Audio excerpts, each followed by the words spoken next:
On this episode of the podcast, I have with me Amir Nathoo. He is the co-founder and head of Outschool. We're going to be talking about who Outschool is, what they do. We're going to be talking about education, how the platform has actually extended people who can, become educators that you wouldn't typically think of as a stereotypical educator, and all this expertise out there that Outschool has tapped into to help kids learn and adults learn. And we're going to see if we can get into a few other topics, regarding AI, maybe. It just depends how far we get with Amir. So, Amir, thanks for being on the show. Thanks for taking the time. Yeah, it's a pleasure. Looking forward to the conversation. Absolutely. All right. Before we start, can you tell everyone what Outschool does? So Outschool provides a marketplace of live online classes for kids. So these are classes that can be taken by kids anywhere in the world and offered by teachers on an online platform based on Zoom. So these are classes that meet live, typically between 3 and 5 students. The classes go up to 12, or they're one-on-one. And because it's a marketplace, teachers are free to be creative and teach the classes that they've always wanted to teach in the way they wanted to teach it. And what that means is we have everything from like the standard core subjects that you might expect, math and English and science and social studies, all the way through to the kinds of enrichment that are difficult to find, or maybe you can't even possibly imagine. Like we have teachers teaching math through art or English through Minecraft, doing combinations of creative subjects that you can imagine. And we've got teachers doing things online, which you might be surprised about. Like we have group music classes with piano and guitar that actually work online and work very, very, very well. So families come to us and use these classes to supplement their kids' education, or even use it as an alternative to traditional schooling.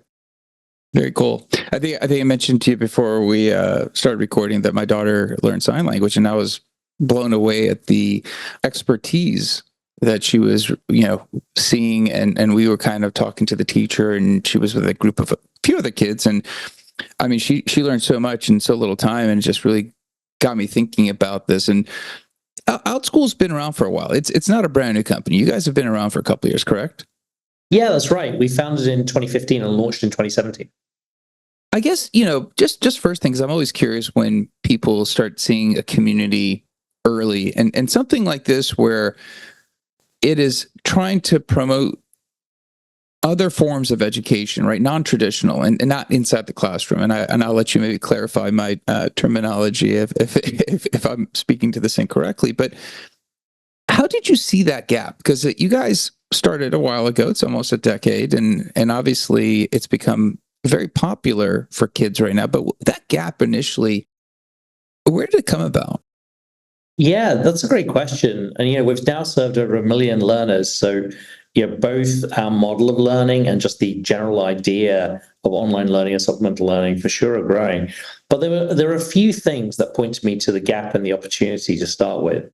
One of them was just the opportunity and growth in marketplace models in other domains. For example, in vacation rentals with Airbnb, or with booking a car, a taxi with Lyft and Uber, or even like Lyft Line and Uber Pool. The idea that you could use marketplace-like models to radically increase convenience and supply and transform the structure of an industry was super interesting to me.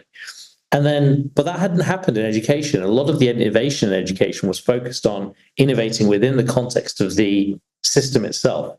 Whereas to me, I started to come to the hypothesis that more systemic change was needed to address some of the well-known issues and challenges that there are in education. So that model was interesting as a means to drive systemic change. And then there was a lot of kind of personal insight and motivation coming from my own journey and realizing, one of the motivations for me personally was I wanted to have kids. I didn't have kids yet in 2015. I had a company, but now I have, a 5-year-old and a 3-year-old. And that got me reflecting on my own education and what I wanted for them. And I started to realize, wow, there's a few things coming out of that set of thinking. One of them was that I wanted something different from my kids than I received, because based on everything I'd seen changing in the world in my professional life, I grew up through the internet. I didn't have the internet as a kid. In college, even, people barely had mobile phones when I was going through college. So I lived through this transition. I've seen that transition transform work and technology. And I realized, oh, wow, like education hasn't changed that much since I went through it. But what I think is important for kids to learn how they could or should learn has changed. And so I realized there was likely, if I had these thoughts and I'd put time to thinking about them as an entrepreneur technologist, it was likely that a lot of other parents, a lot of other people my age who are going to have young kids were going to have the same doubts about the applicability of the existing kind of education system in the modern world. So all those were kind of influences and drivers, and also then the reflection about how much I have learned outside of the regular school context, especially with the help of my parents, who both happen to be teachers, and how much they did for me outside of the walls of the classroom in terms of pursuing interests and supporting me in my schoolwork, and realizing, that when you think about education, you shouldn't just be constrained by what happens in school. There's so much more that's possible, and that led me to where we are now, and this realization that there was this gap that other people were not seeing. I guess been around since 2015. If we were to jump a few years early, obviously you guys saw remote learning early.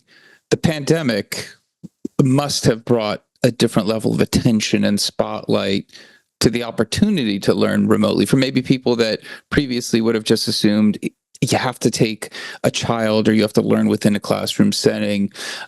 With the pandemic, which was trying for most parents, that opportunity for Outschool to be an alternative platform to learn, can maybe talk to us a little bit about how obviously that might have validated your core thesis of remote learning is possible, but then all of a sudden that demand must have been a tremendous push for the company.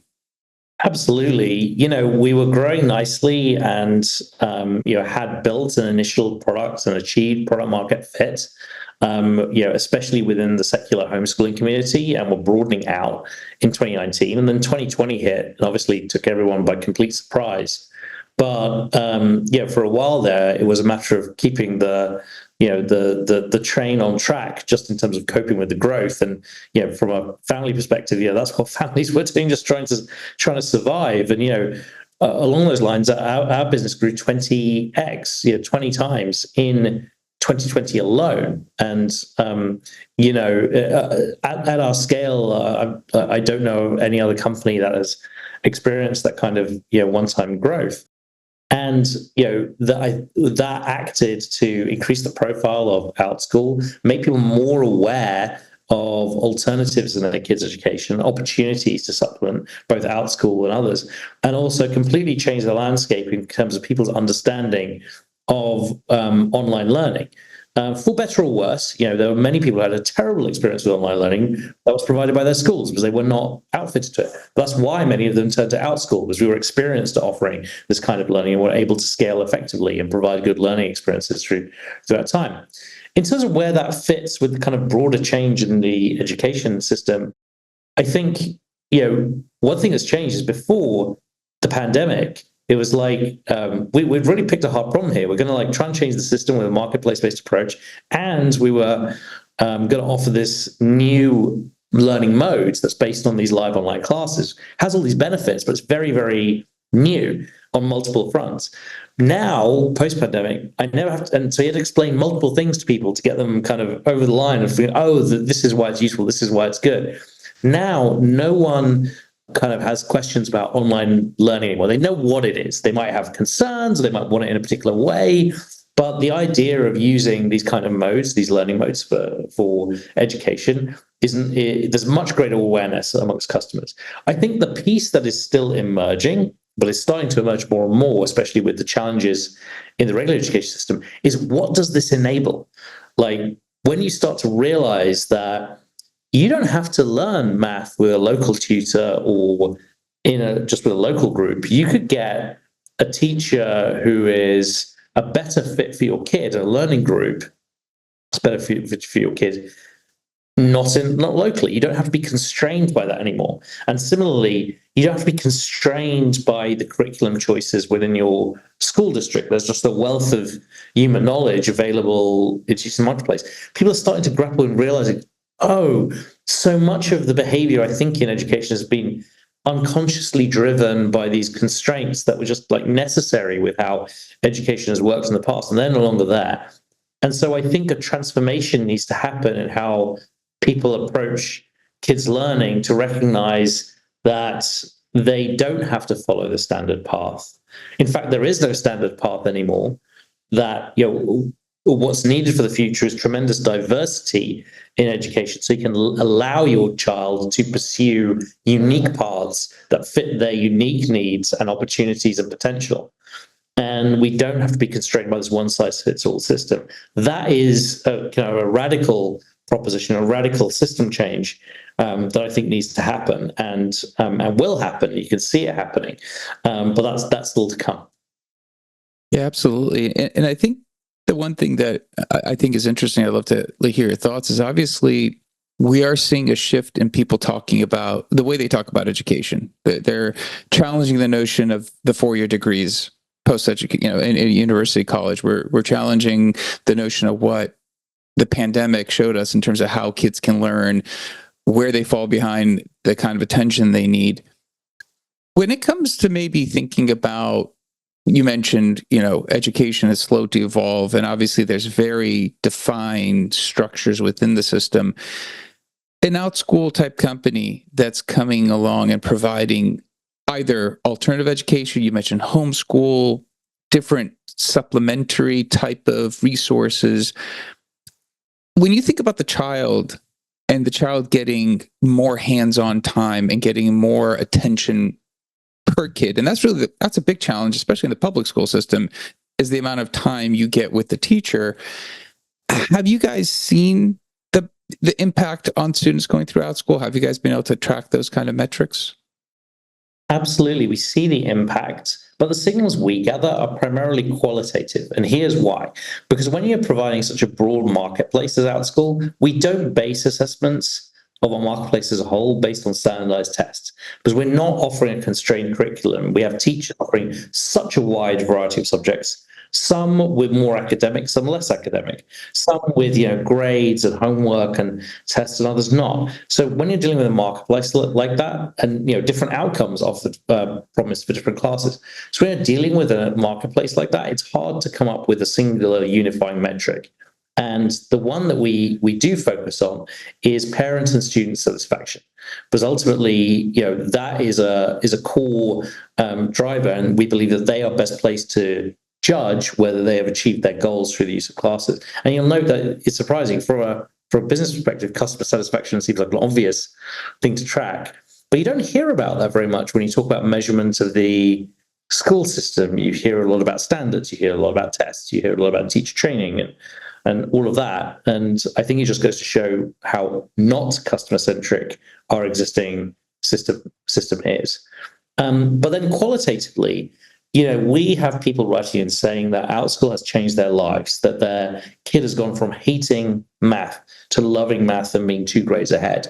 And what it took wasn't some amazing teacher. Our teachers are amazing, but it wasn't just that. It wasn't like, oh, we picked the right curriculum. It's just about fit. It's just about attention and fit, and having like a caring adult who's really paying attention to that kid, whether one-on-one or in a group. And sometimes in a school, it's not necessarily like the teacher in the school is bad or anything. It's just that there's a larger class, or for whatever reason, the student doesn't jive with the teacher. And then historically, if you think about it, it's this immense tragedy. Imagine you're a kid in a school who would otherwise be talented at math, but for whatever reason, you just find this teacher not motivating to you, or the circumstances of the classroom just not conducive. And so you don't do well at some standardized tests, and you live your life thinking, oh, I guess I'm just bad at math. Well, that is, to me, is nonsensical. We didn't separate the variables there at all. We didn't try another teacher or a different learning environment. But now, with what we offer, with the tremendous variety offer, suddenly allow families to do that experimentation. Well, hey, you think you're not doing well at math? Well, why don't you try a different way of getting to math? Not with this curriculum, or with a different teacher, or with a different learning group. And we can run those tests. So it's before you force kids to say, oh, to develop this self-identity of, oh, I'm good at this and bad at that. Well, let's run some tests here. It's madness that we're giving, telling these kids that, and having them form these identities so judgmentally and so rapidly without the appropriate diligence in the current system. And it makes a lot of sense about the satisfaction component. And it's very interesting because you were, as you were speaking, I was thinking about how a lot of public schools are standards driven. Obviously, it's a big, wide standard across school districts, counties, the state, and it is hard because obviously they're seeing a variety of demographics. When it comes to that standard, right? Obviously, when you're providing a marketplace, you do see different providers that could provide a different fit. And I think you touched on this, and I think this is maybe what was interesting to me, is that the kid that potentially might struggle in math, and I don't know, maybe you guys do this, but is there a way of working with school systems so that the kid that is potentially just not jiving or just not picking up the way it's being taught in school can be pushed into, hey, have you thought about this? And then maybe it's not just Outschool, other programs, so that they don't fall behind. Because it seems like, as you just said, it's a little nonsensical for a kid to kind of slip through the cracks if we already see their scores dropping. It's not very hard. We can identify that child. And maybe it's a supplemental education, and maybe it's a cost thing, maybe it's not. I don't know. But is there an opportunity to kind of extend and work with those type of opportunities to make sure that we don't have that child that just doesn't understand the way that, that teacher's teaching them? Absolutely. I think that's the future, where there's strong partnerships between school systems around the world and platforms like Outschool, where it's much more like a ecosystem of teachers and institutions serving a kid's needs, the right intervention at the right points, the right handoff and tight handoff. Like right now, the parent's kind of the integration point, right? If they feel like their child is not getting what they need in school, they've got to go and come to platforms like Outschool or try and get the help that they need outside of the system. And be much better to have an integrated ecosystem. I think it'll just take a while to get there. And there's challenges in the school system, and that have to be resolved from a budgetary perspective. At times from a political perspective, with kind of fights that happen with some school boards. And that means that it'll be slow. It'll happen. It needs to happen for the sake of our kids, but it'll be slow. And that's why, as a platform, we're primarily focused on going direct to parents as our main vector of growth right now. Because parents, especially those who have the strongest needs, that are feeling most dissatisfied with the existing school system, so who are secular homeschoolers or have neurodivergent or gifted kids, or kids with special needs, many of them come to Outschool, or where they're parents who identify specific gaps that they're mostly happy with their schooling, but maybe there's like a enrichment class that the school doesn't offer or can't offer, or there's a particular subject they want to provide their kid extra help in, they come to us. So right now it's parents as the integration point, but you're absolutely right. It'd be much, much better to have the system be integrated. Yeah, it's interesting because obviously, when you don't know enough about education, ideas are like, oh, this would be easy to do, and that would be easy to do. You're within the world, and sometimes I guess I just wonder, like within a county, maybe there is a teacher that teaches math for third grade the best, has the right style. You've shown that you can have a platform to distribute education. Is it that big of a leap to go, you know what, per county, we're going to take our best curriculum, our best teachers, we're going to record it? It's not like the lessons vary from third grade math from one year to the next year. I don't think a lot shifts. I mean, textbooks get used for a decade, probably teaching the same concepts. But is there an opportunity to find the best way that a child learns, match them up with that provider? And obviously, this is maybe talking a little bit off your platform, maybe more general education, but still, your platform is showing us that it's doable. Totally. I think there's two core challenges here, which is why it hasn't happened actually yet. One of those challenges is that when you say best, The problem is that best for one kid is not the best for the other. So it has to be personalized and customized. You can't just get like the star teacher and like that should be everyone in the world's math teacher, because what's the best for one kid is not the best for the other. One challenge. A second challenge is it's not just about the content and the instruction. Education is mostly an engagement game, because unless the child is engaged, the instruction is worthless. And those two challenges are ones that the education system and a lot of ed tech has not sufficiently grappled with. Because if those challenges didn't exist, or we'd succeeded in grappling with them, then Sal Khan would have succeeded in solving all of the math problems in the world. Now, don't get me wrong, I'm not throwing stones at Sal. Like, he's had an incredible impact in education. It's amazing that he's made available all this content for free. But I think what that's shown is not just about making the content from a great teacher available for free. There's a lot more challenge in education. And so that's why the live instruction component increases kids' engagement. So even if the curriculum can be kind of recorded or centrally provided, like having a human audience or having an accountability partner, whatever you want to call it, but that in-person or live instruction is critical for engagement, and that personalization is key.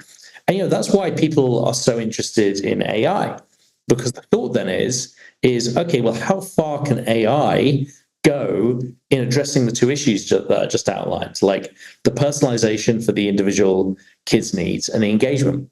And I'm really interested. I think there's so much that's happening. There's so much opportunity, and we're going to be leaning into it heavily with Outschool.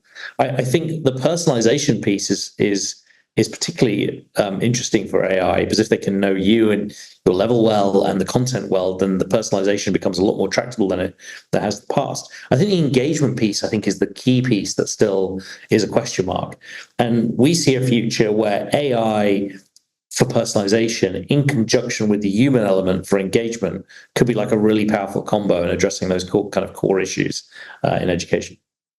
Yeah, I'm glad you brought that up, because I think my next question, based on the hypothetical, how come we can't bring the best, was the AI piece. And I guess as you're looking at the AI piece, and you mentioned it could potentially start addressing the personalization per child, more importantly, you said obviously every child does learn differently, and then you do need that human element. As you're looking at the flip side to AI, and you're starting to see children leverage AI in their work, in their homework, go ask ChatGPT or an LLM to do this, that, and the other. As an educational platform, you guys might be a little bit less susceptible to this. I'm not sure, but how does the educational system deal with the fact that there is an alternative form to ask questions and get answers and circumvent some of the work that should be done? I grew up in a time very similar to you that didn't exist. We had to do it the hard way. But I hear every so often my daughter will call out to Alexa and ask a question. I go, oh, don't do that, because we're going to have to unplug this darn thing pretty soon. I mean, you've highlighted a really interesting point. I think different uses of AI in education, it's not uniform that they're good, quote unquote good, taking some judgment of what education is for. But I think what the uses in AI in education highlight is how important this engagement thing is. Because there's one use of AI in education to make homework easier, because I'm just jumping through hoops. I'm not here to learn. The system has taught me. I just need to get the grade in order to move through it. And there's another use, which is, this is a really helpful tool, like an encyclopedia or a search engine, which should be used and can be used to help me achieve my educational goals. And I think that difference in use cases just makes this engagement problem all the more severe. If a child is not motivated to learn, thinks they're just jumping through hoops, then AI is not going to be used productively in an educational context. If a child is engaged, understands how education could help them achieve what's important to them, is meaningful for them, then they'll use AI in productive ways. And you can try and enforce and have these rules, it won't work. And this again points the only thing in education that's important is really the engagement, the love of learning. And until systems and institutions start really internalizing that and recognizing that, you're going to have these, frankly, dull and boring like, how do we restrict the use of AI? Oh, isn't it terrible? Like, our youth are, it's not like in our days, our youth are, using it to cheat. I mean, we've got to shut up about that. Like, we're the adults here building the system, or having inherited the system. We better change it so that it works for our kids, and stop blaming them for systems that make it seem like education is about jumping through hoops, not really about learning, just about getting the credential. We've set the system up. We've created the game. We're the adults here. Like, and we need to understand that these results are our doing. And so, I'll get on my I'll get on my foghorn again and say, we need to change the system here. And until we actually change the system in a way that's future-proof, we're going to run into a whole host of issues, whether it's in AI or in equity or in a host of other areas. Yeah, I love the phrase used, the love of learning.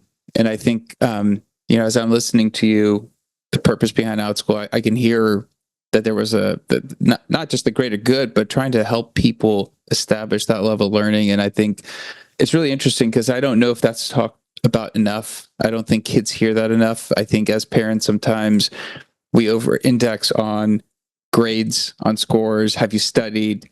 And we forget that once you're done with school and you go to the real world, it's how do you learn and prepare for job number 2? That's critical. And no one's really done a whole lot to teach you how to go do that self-learning throughout multiple phases of education. So I think that's quite interesting. I hadn't really thought about that. Yeah, it's challenging. It's talking about a societal shift in our attitudes towards education. It's going to be hard to do, but necessary, and I think will happen because as AI develops and as the future changes more and more rapidly, it becomes more and more obvious how our existing systems are not serving us. And actually, it doesn't just apply to education. There's many systems we're seeing in the world right now where there is a moment of realization that this is not the way things should work in the future. And so education is part of that, and will change. Awesome, Amir. I appreciate you coming on, chatting with us. If somebody wants to learn more about Outschool, what's a good way for them to learn more? Come to our website, outschool.com. You can sign up for free and browse our classes and decide if there's sit with your learner and see if there's something that inspires them. We'd love to have you. Awesome. We'll definitely include that in the show notes. Again, thanks for being on the show. That's it for this episode. Be back again, different guests, different topic. Until then, 2 things. 1, I love this conversation. I love, I think Amir left at the end the love of learning. And I, as a parent, need to remember that my number 1 job with my child is to make sure she really enjoys that process. And sometimes we forget about that. But also, Amir talked a lot about some of the core benefits, differences of being remote, learning within a different type of environment that impact AI, lots of different things. I'm sure somebody else will benefit from listening from this. Please share this with somebody else who might enjoy the conversation. Also, like, subscribe, comment, let me know how the podcast is going. Until next time, thank you and goodbye.